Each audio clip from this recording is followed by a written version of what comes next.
pozdrav. Odabir odgovarajućeg lovačkog psa jedan je od ključnih preduvjeta uspješnog i etičnog lova. Različite konfiguracije terena, klimatski uvjeti i vrsta divljači postavljaju pred psa vrlo specifične zahtjeve, zbog čega ne postoji univerzalna pasmina koja će jednako briljirati u svim situacijama. Upravo zato lovci već generacijama biraju pse prema vrsti terena na kojima najčešće love, ali i prema osobnom stilu lova i očekivanjima od psa u praksi. Napravljen je pregled najčešćih pasmina ptičara i svestranih lovačkih pasa u odnosu na teren i vrstu divljači. Cilj je pružiti praktične smjernice koje mogu pomoći pri izboru psa. Bilo da se radi o otvorenim poljima, gustoj šikari, kršu, šumama, vodenim površinama ili planinskim predjelima. Uz naglasak na stvarne lovne uvjete kakve se susreću u našem podneblju.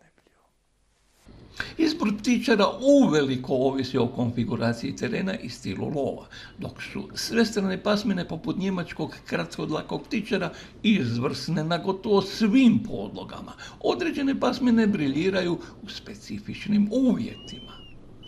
Polje, otvoreni tereni. Engleski pointer je kralj brzine i prostranih ravnica, idealan za veliku potragu. Mađarska vižla također nudi vrhunski rad na otvorenim poljima, prilagođavajući se strategijama lova na prepelicu i fazane. Šikara i gustiž, engleski Springer Španijel, je neustrašiv u probijanju kroz najgušće grmlje kako bi istjerao divljač. Od ptičara bretonski Epanjel je cijenjen zbog svoje agilnosti u ograničenom prostoru. Krš i kamenjar. Na teškom dalmatinskom ili hercegovačkom kršu najbolje se snalazi njemački kratkodlaki ptičar zbog svoje izdržljivosti i otpornih šapa. Engleski seteri su također popularni jer njihova mačija kretnja pomaže pri opreznom markiranju na neravnom terenu. Šuma. Engleski seter je tradicionalni favorit za lov na šljuku zbog svog elegantnog i učinkovitog rada u šumovitom okruženju. Vajmarski ptičar se također ističe inteligencijom i upornošću u šumskim uvjetima. Voda i močvara.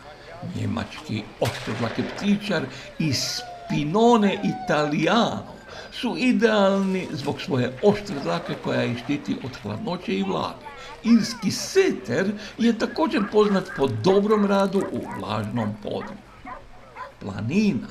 Za visoke planinske terene preporučaju se svestrane pasmine poput njemačkih ptičara koji imaju snagu i nos potreban za praćenje divljači na velikim visinama i pri različitim temperaturama. Izbor ptičara ovisi o vrsti divljači koju prvenstveno lovimo, pri čemu su neke pasmine svestrane, dok su druge specijalizirane za određene vrste ptica. Prepelica i jarebica. Ove ptice se često love na otvorenim poljima i zahtijevaju psa s velikom brzinom i sposobnošću pretraživanja prostranih terena. Engleski pointer smatra se kraljem otvorenih terena zbog svoje iznimne brzine i velike potrage i idealan za lov na prepelice i jarebice. Mađarska vižla, svestrana pasmina koja se dobro prilagođava poljskim uvjetima i učinkovito markira prepelice i fazane na otvorenim područjima. Lov na fazane često uključuje kombinaciju otvorenih polja, šikare i grmlja, što zahtijeva svestranog psa s dobrim njuhom i upornošću. Njemački kratkodlaki ptičar, izuzetan svestrani pas, hvaljen od vlasnika kao najbolji univerzalac u kontinentalnom dijelu, sposoban za rad na različitim terenima i sa različitom divljači, uključujući fazane. Vajmarski ptičar ističe se inteligencijom i upornošću, što ga čini učinkovitim u lovu na fazane u različitim okruženjima. Šumska šljuka. Lov na šljuku zahtijeva psa koji je agilan u gustoj vegetaciji, tih i ima sposoban mačji stil markiranja. Tu je engleski setter. Omiljen je pas lovaca na šumske šljuke zbog svoje elegancije i jedinstvenog stila pri zaustavljanju i praćenju divljači u šumskim uvjetima. Divlja patka. Za lov na vodi potrebni su psi s dlakom otpornom na vlagu i urođenom sklonošću donošenja divljači iz vode. Njemački oštrodlaki ptičar. Njegova oštra dlaka pruža izvrsnu zaštitu od hladne vode i gustog raslinja, što ga čini idealnim za lov na divlje patke i rad u močvarama. Labrador retriever, iako tehnički donosač, često se koristi u kombinaciji s ptičarima ili samostalno za donošenje divljači iz vode, zahvaljujući svojoj gustoj poddlaci koja ne propušta vodu. Sada da se odmaknemo od čistog rada perom i tražimo svestranost za dlaku. Fokusiranje se seli na kontinentalne ptičare i specijalizirane pasmine sposobne za rad na krvnom tragu i u pogonu. Evo najboljih svestranih pasmina za mješoviti lov. Njemački oštrodlaki ptičar, apsolutan broj 1 za mješoviti lov. Zbog svoje oštre dlake i oštrine na predatorima izvrsno radi na zecu, a zbog neustrašivosti i snage vrlo je upotrebljiv u lovu na divlje svinje i za rad na krvnom tragu plemenite divljači. Prema Američkom kinološkom klubu dratari su građeni za naporan rad na svim terenima.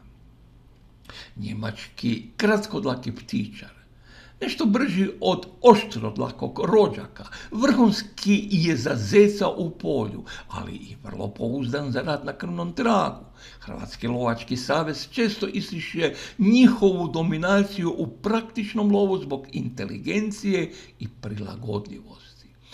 Slovački oštrodlaki ptičar, manje poznata, ali izuzetno cijenjena pasmina za rad u šumi. Imaju urođenu oštrinu na crnu divljač i vrlo su temeljiti u praćenju plemenite divljači.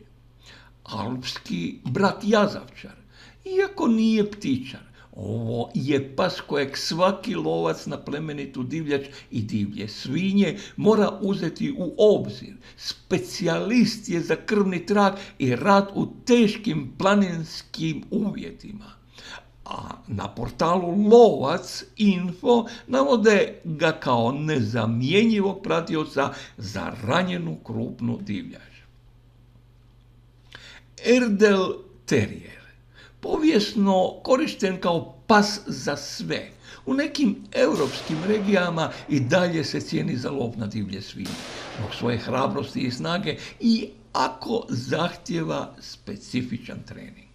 Ovdje je bitno napomenuti da lov na divlje svinje s ptičarom nosi rizik od ozljeda psa, jer ptičari nisu primarno selektirani za bliski kontakt s krupnom divljači, kao što su to goniči ili terijeri.